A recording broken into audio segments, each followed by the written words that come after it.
Welcome to r/ProRevenge. This is a story of someone getting back at someone with ProRevenge after being wronged.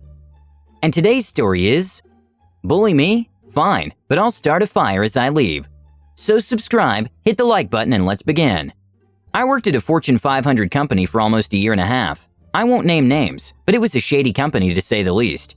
I started in their quality department, but I was literally fired for being too quality for the quality department because I would report sales agents that were forcing crying retirees into making a purchase. So they moved me to the business verification department so I could instead make these customers happier with their purchase. I'm sorry to say I was far too good at this job as well. I got constant kudos from the quality department that I always hit my marks. I always verified and corrected information, followed procedure to a T, and even took on several projects just to help out, including preparing and sending gifts out to our higher volume customers on behalf of the sales reps. I was always on time, I was friendly with everyone, and yet I didn't quite fit in. As a matter of fact, only one person on this new team was someone I could talk to. The others were all mid to late 30s, with kids and husbands and ex-husbands. Best way to describe them, it's the Heathers that grew old and hated it. They would constantly bully me. I don't mean tease me, I mean they would joke about forcing me to work in a broom closet. They would report me for cell phone use, even though cell phones were allowed, just no recording or video calling, since we would verify card and address information verbally. They would deliberately leave me out of company food orders and celebrations, and even convinced the manager not to promote me, and instead promoted someone who had been there less time, with worse quality, only because she fit in better. She literally cost the company money shipping product to the wrong address multiple times, and still was promoted within the department. They would also berate me for the state of my desk. I will say I don't keep a super clean desk, but we are not customer facing, and it was my organized chaos. It wasn't old food or trash, just a general scattering of notes and trinkets that never overflowed past my desk. The real juice here, though, was about 4 months into this position. I started documenting all the bullying. Every instance, every word, with a date and time, and often a reference within the company's system for where to locate proof of the bullying, all on those little notepads. Well, one day I come back from lunch, and they had gone through my desk to clean it, going so far as to move my trinkets and pictures around my desk. I took everything home that day, but I know they'd actually been after my notebooks. Thankfully, I just had to buy a third one. I filled the first 2 up, so it was mostly empty. The final straw came on a fateful February afternoon. It was a Thursday. The one coworker I got along with and I had been texting back and forth, mostly Craigslist ads for job openings and funny memes to get us through the day. Because remember, phones are allowed. She goes to lunch as I'm coming back, and I get called into their lawyer's office. Me and my one and only friend were being given formal write-ups. Why? Direct quote, "Your coworkers know you're texting about them and laughing, and they don't like it." So I was getting a write-up because of an assumption that they had no proof of to begin with, and wasn't even remotely true. The topper of this was, as I exited the write-up, one of them was FaceTiming her husband, which was against the rules, but of course, she wasn't even spoken to about it. I was done, beyond done. I put my head down, barely worked the rest of the day. When I got home, I texted my manager and let her know I was using PTO and I'd be out Friday. I spent the whole weekend working on my resignation because I wanted it to be just right. You see, I'd been there a year and a half at that point, and I knew a few things about how this shady company operates by now. I knew on Thursday this was going to be my first time ever to quit a job, and I wanted to do it up right. I wrote in there specific details of the bullying, dates, times. I mentioned I had many more examples documented. I wrote how it was known behavior and even condoned by the manager. I wrote about the write-up. Then, after many critiques, I saved it as a draft. I walked in on Monday morning, 8 a.m. on the nose. I didn't bother clocking in, and I'd already cleaned out my desk, remember? I sat down, printed 2 copies of my email, and then sent it directly to the CEO. I of course dropped off a copy with HR, and then walked out. Not a word to my manager. Only my one friend knew the plan. You see, I knew they'd snuff out the fire if I said anything to them about why I quit. Sweep it under the rug, oh well, one more person who quit. By involving the CEO, I eliminated that as an option. In 30 minutes, their lawyer was calling me for an exit interview. They were worried I would sue for a hostile working environment.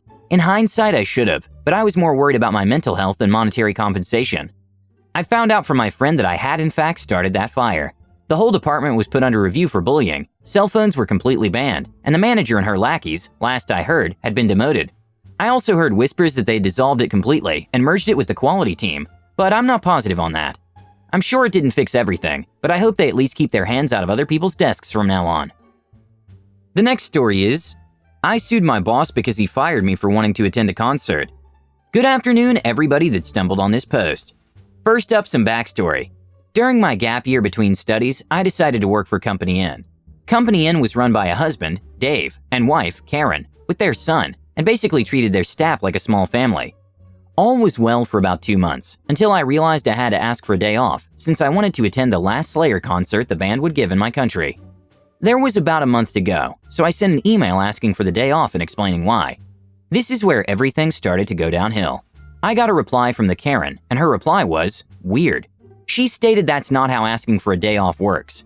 I was confused, to say the least. Not sure what to do, I thought she wanted a more formal way of asking, so I wrote a formal email asking for the day off. She shot an email back. I really had to think it through what I was doing, which made even less sense to me, but I was hopeful since I never really got a specific no. The next workday rolls around. I arrived, lock up my bike and headed inside, ready for work. I immediately started looking for Dave to ask for answers. Before I could even open my mouth, he asked me, "Do you still want to go to that concert?" I didn't expect him to ask this, so I quickly answered yes. The only thing he said back was, "Okay, take off your vest and you can go home." I was stunned, and while the words started to sink in, I looked at my colleagues, which were just preparing for opening. When it finally sank in, anger flowed in. I'm not a confrontational person, so I simply took off my vest and gave it to Dave. Without a word, I left and started biking home. When I got back home, I told my mother what happened. We started sending emails for extra information and got very Karen-like emails back.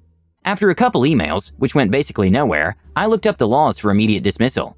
After reading up about it, I learned that in my country, somebody can only be immediately fired when, caught stealing, frauding, the person isn't able to do the work, or refusal to do the work. I did neither of these. A day or two later, I met with my attorney and began the steps to sue Company N. I told my lawyer what happened in detail, and he was very confident I was in my right, and she was not. So after trading even more details between the three of us, we went to small claims. I came prepared in a suit with my attorney in tow, and Karen showed up alone. I guess she assumed she won because she thought she was in her right. The trial began, and I was as professional and as objective as I could be. Karen did the same. Well, for about half of the trial. When she realized evidence was piling up against her, she resorted to calling me a spoiled brat, among other things I don't know the English translation for. I'm safe to say that was the point the judge ruled in my favor. As per usual, I had to wait a month before I got the verdict black on white in the mail, but I won. It may have taken about 6 months from the moment I was told to go home to the point those 6 months of pay were transferred to my bank account, but it was 100% worth it. In the end, I went to the concert. It was the most awesome and most profitable concert I've ever been to in my life. And the last story is, fire us or cut our pay, enjoy a mass walkout. Not sure if revenge or karma, but if it's revenge, I hope. Back in the early 2000s, I worked for a tech company who offered tech support, on-site support, and training to organizations who either didn't want specialized IT staff or could benefit from outsourcing. The company consisted of the 3 directors, a sales department, finance and HR department, and tech department. Tech was further split, with a senior manager, 4 team managers, and each team having 2 section managers. For call center support, where I worked, we had 2 team leaders, 2 senior engineers, 2 normal engineers, and 2 juniors. I was a standard engineer, earning $22K for a job that was worth at least $5K more outside of the low price area we all lived in. 2006, and I'm still stuck in this job, on the same pay. Conditions are worse than before, with no overtime, no flexi time, no financial compensation for industry qualifications, shortened breaks, and no pay rise since I started. To make matters worse, they sold part of the land that the office was on to a developer, and on-site car parking was now for management only. We had to either pay to use the nearby council car park or risk parking on the street. Morale was low, but despite bad pay, it was still good for the area we lived in. One Friday in July, I think it was the 21st, one of the senior engineers finds a document that he shares around the private chat app. It's a restructuring plan that the board voted in last week. Apparently, this had to be made available for the company for 3 months before any changes to terms and conditions could be made. So the board gave it a generic file name and tried to bury it in the largest staff shared area of the network. One of the directors was selling his shares and moving on, having been headhunted by a large recruitment firm in a nearby city. The 2 remaining directors had managed to buy most of her shares, with a small quantity going outside the company. This was the company response. Most of the document was a typical downsize and restructure package with a twist. A few team mergers, staff reductions, and pay cuts spun as if to say that they needed to maximize their profits to put the lost money back into the company. In October, a new contract would be released for all to sign and was generic. In November, the restructure would be announced, and by January 1st, the new structure would be in place. The directors noted that the new contract needed to include clauses for non-competition and for soliciting customers, as these didn't exist except for the sales staff. It also mapped current positions to their new ones and what the new salary would be. I would be down for £5,000 a year, but the twist was that anyone with the word manager in their title would have their pay increased drastically. The team manager's pay jumped from $52K to $65K, for example. By the end of the day, everyone under the rank of team leader had seen this document and was not happy. Over the weekend, I got a text message from one of the senior engineers inviting me to a barbecue at his house. When I got there, most of the tech staff was there, and during the afternoon we formulated a battle plan. Our revenge. Monday, 24th of July, 8 a.m. 26 people in the tech team arrived for work as normal, each with a letter for the senior manager giving their 1-month notice, and all quoting the clause in their contract that states that members of the technical team with access to confidential company information must be off-site and on gardening leaves the same day as they hand in their notice. No exceptions will be given. Gardening leave is a term used to say that we still work for the company, have handed in our notice to quit, but can't remain on site or using company resources, so must wait out the remainder of the notice at home. We can't start a new job within that period. The net effect was that at 9:30 a.m., the director realized that his entire tech staff had quit and marched to the office floor and started harassing one of the seniors. The senior simply stood, took off his ID badge and swipe card, handed it to the director, and told him, "I've already quit. This is me now sticking to my contract." On cue, most of the staff followed, with one member staying until lunchtime. From what I've been told, directors, senior managers, anyone they could get hold of were on the phones attempting to fix issues. The unsolved open queue went from around 35 to nearly 100 by lunchtime, and naturally the blame was left firmly at the door of those who quit. We were even bad-mouthed to customers. The day after our notice period expired, the senior engineer welcomed 25 new staff to his new company and had already taken 10 large contracts from the place we used to work for. We all had better pay. Not much, but it was better than losing pay, and much better conditions, with an actual career track rather than the whim of the managers. The old company tried to keep afloat for a year, but were losing money on every contract and couldn't afford to employ skilled or experienced people. They closed down in June of 2007, with the owners having to sell personal assets to pay debts, and the 2 remaining directors declaring personal bankruptcy too. I left the new company in 2010 as the market had changed and more companies were hiring staff than outsourcing, so contracts were harder to find, and I also had some minor medical issues that meant I needed to be near home.